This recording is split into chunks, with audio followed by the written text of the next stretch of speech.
కాసుల చుట్టూ తిరిగే కలల ప్రపంచమైన చిత్ర పరిశ్రమలో బాక్స్ ఆఫీస్ దగ్గర వసూళ్ల వర్షం కురిపించే చిరంజీవితో సినిమా తీయాలన్నది ప్రతి నిర్మాతకి ఓ కళ. అయితే ఆ కళ ప్రతి ఒక్కరికి సాకారం కాదు, ఎవరో కొద్దిమందికే ఆ అదృష్టం దక్కుతుంది. బాక్స్ ఆఫీస్ బాదుషాగా వెలుగుతున్న చిరంజీవి నట జీవితంలోనూ ప్రారంభమై ఆగిపోయిన చిత్రాలు కొన్ని ఉన్నాయని చెబితే వినడానికి ఆశ్చర్యంగా అనిపించవచ్చు, కానీ అది నిజం. కేవలం నిర్మాతల తప్పిదాల వల్ల ఆగిపోయిన ఆ చిత్రాల వివరాలు ఏమిటో ఇప్పుడు చూసేద్దామా? 1980లో చిరంజీవి, నూతన్ ప్రసాద్ హీరోలుగా వడ్డీ కాసులవాడి చిత్రం ప్రారంభమైంది. తిరుపతిలోని చైతన్య చిత్ర ఇంటర్నేషనల్ కోఆపరేటివ్ సొసైటీ సమర్పణలో ప్రారంభమైన ఈ చిత్రానికి పెనుమాక కృష్ణమూర్తి అనే కొత్త దర్శకుడు దర్శకత్వం వహించారు. మహానటి సావిత్రి, సీనియర్ హీరోయిన్లు దేవిక, కృష్ణకుమారి ఇందులో కీలక పాత్రలు పోషించారు. సగానికి పైగా ఈ చిత్రం ఆర్థిక ఇబ్బందుల కారణంగా ఆగిపోయింది. మహానటి సావిత్రితో కలిసి నటించే అవకాశం వచ్చినా ఆ సినిమా వెలుగులోకి రాకపోవటం దురదృష్టకరమే. 1980లోనే ప్రారంభమై తొలి కాపీ వచ్చిన తర్వాత కూడా ఆగిపోయిన చిరంజీవి చిత్రం మరొకటి ఉంది. దాని పేరు శాంతినివాస్. చిరంజీవి, మాధవి జంటగా నటించిన ఈ చిత్రంలో నాగభూషణం, ప్రసాద్ బాబు, పద్మనాభం, నరసింహరాజు, హరిప్రసాద్, చిట్టిబాబు ఇతర ముఖ్య తారాగణం. మోహన్ బాబు అతిథి పాత్ర పోషించారు. తమిళ నటి మనోరమ కూడా మరో ముఖ్య పాత్ర పోషించారు.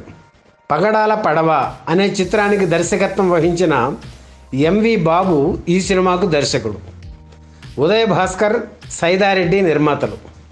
1980 నవంబర్లో శాంతినివాస్ తొలి కాపీ వచ్చింది. అయితే నిర్మాతల మధ్య విభేదాల కారణంగా సినిమా విడుదలకు నోచుకోలేదు.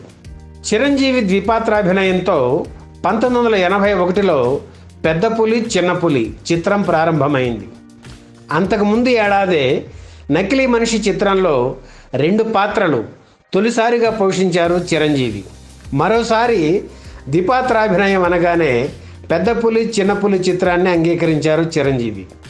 ఇందులో గీత హీరోయిన్, చిట్టెమ్మ చిలకమ్మ, రతి మన్మథ, నాదే గెలుపు చిత్రాలకు దర్శకత్వం వహించిన పోలవరపు బ్రహ్మానందరావు దర్శకుడు.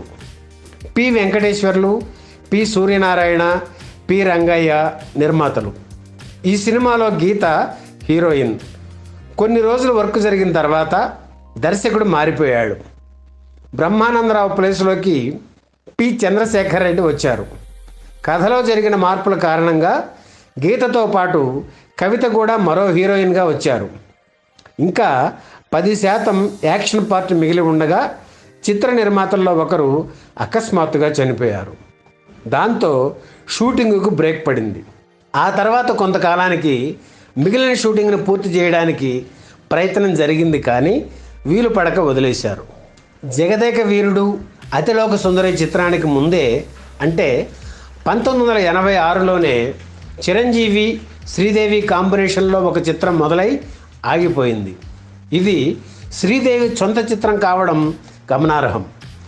7 పాటలతో పాటు ఓ మ్యూజికల్ లవ్ స్టోరీ తీయాలన్నది శ్రీదేవి కోరిక. దర్శకుడిగా కోదండ రామిరెడ్డిని ఎన్నుకున్నారు.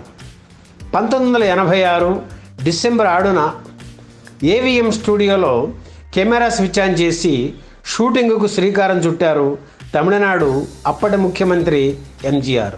ఒక పాట, కొన్ని సీన్లు తీసిన తర్వాత ఈ చిత్రం ఆగిపోయింది. ఈ సినిమాకు వజ్రాల దొంగ అని పేరు పెట్టాలని అనుకున్నారు. ఆ సినిమాలో శ్రీదేవి పాత్ర పేరు శ్రీజ. సినిమా ఆగిపోయినా ఆ పేరు చిరంజీవి మెదడులో నిక్షిప్తమైంది. కొన్నాళ్ల తర్వాత పుట్టిన తన చిన్న కూతురికి శ్రీజ అని పేరు పెట్టారు చిరంజీవి. జగదేక వీరుడు, అతిలోక సుందరి చిత్రం తర్వాత చిరంజీవి, సింగీతం శ్రీనివాసరావు కాంబినేషన్లో భూలోక వీరుడు పేరుతో సోషియో ఫాంటసీ చిత్రాన్ని ప్రారంభించారు అశ్విని దత్. హీరోయిన్గా టాబూని ఎన్నుకున్నారు. 2 పాటలు కూడా తీశారు. ఆ తర్వాత కథ, కథనాల విషయంలో కొన్ని ఇబ్బందులు తలెత్తడంతో భూలోక వీరుడు షూటింగ్ ఆపేశారు. చక్కని కాంబినేషన్లో తీస్తున్న చిత్రం ఇలా అర్ధాంతరంగా ఆగిపోవడంతో అశ్విని దత్ చాలా బాధపడ్డారు. చిరంజీవి ఆయన్ని ఓదార్చి మళ్ళీ వైజయంతి మూవీస్ చిత్రం షూటింగ్లోనే మేకప్ వేసుకుంటాను, మరో కథ చూడు అన్నారు. ఆ తర్వాత ఎన్ని ఆఫర్లు వచ్చినా అంగీకరించకుండా ఇచ్చిన మాటకు చిరంజీవి కట్టుబడ్డారు. ఆ సమయంలో రామ్ గోపాల్ వర్మ హిందీ చిత్రరంగంలో మంచి పొజిషన్లో ఉన్నారు. చిరంజీవి వర్మ కాంబినేషన్కు తిరుగు ఉండదని భావించి తన ఆలోచనను మెగాస్టార్తో పంచుకున్నారు అశ్విని దత్. వర్మతో పనిచేయడానికి చిరంజీవి కూడా ఆసక్తి చూపించారు. మెగాస్టార్తో ఓ వెరైటీ చిత్రం తీయాలనే కోరిక వర్మకు ఉండడంతో ఈ ప్రాజెక్ట్ ఓకే అయ్యింది. 1996 ఆగస్టు 11న షూటింగ్ మొదలైంది. చూడాలని ఉంది అనే టైటిల్ అనుకున్నారు. చిరంజీవి ఊర్మిళపై 2 పాటలు తీసిన తర్వాత ఈ చిత్రం కూడా ఆగిపోయింది. అదే సమయంలో వర్మ తను తీస్తున్న దౌడ్ షూటింగ్ కోసం ఈ సినిమాను పక్కన పెట్టడంతో చిరంజీవి 3 నెలల ఓపికగా ఎదురు చూశారు.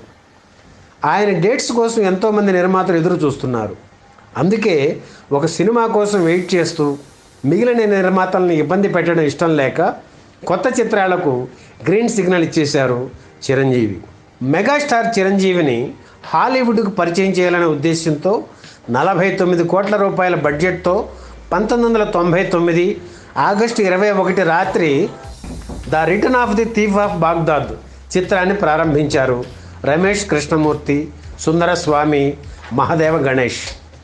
ప్రపంచ ప్రేక్షకులకు పరిచయమైన బాగ్దాద్ గజ దొంగగా చిరంజీవి నటించే ఈ చిత్రాన్ని ఆంగ్లంతో పాటు తెలుగులోనూ తీయాలని నిర్ణయించారు.